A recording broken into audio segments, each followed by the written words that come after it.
Top influential leaders to model from.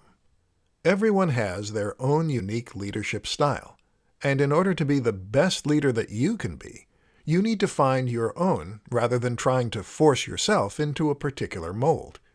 But although this is true, it's also true that you can stand to learn an awful lot by paying close attention to other successful leaders from different industries, from history, even from fiction. In this presentation, we'll take a look at some great leaders to learn from. Adapt these lessons into your own leadership style. Steve Jobs. Steve Jobs was not a perfect leader by any stretch. He reportedly got angry and would alienate those he worked with, eventually leading to a coup. You can learn a lot of what not to do from Jobs, but there's no denying that he was also a visionary who had a clear idea of what he wanted to achieve, and who wouldn't accept anything less than perfection. He had novel ideas, and he got the best from those who worked with him.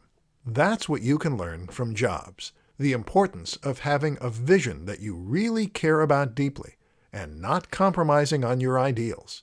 Just recognize that people have families too, and they might care about those more. Nelson Mandela.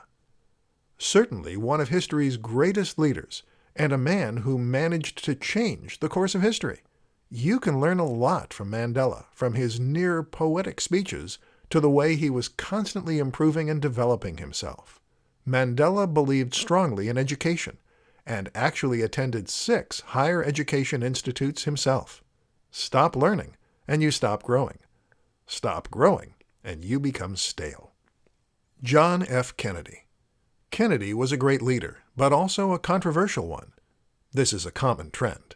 He demonstrated the importance of presentation and image, but also the strength of keeping focused on the big picture. Kennedy had an unprecedented ability to think big, and was the man who gave the incredible "We choose to go to the moon" speech.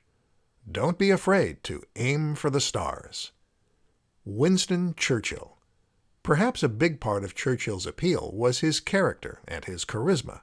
His image as the British bulldog made him familiar and likable to the British people when they needed him most, and this demonstrates how embracing your own quirks and personality can be a positive thing as a leader.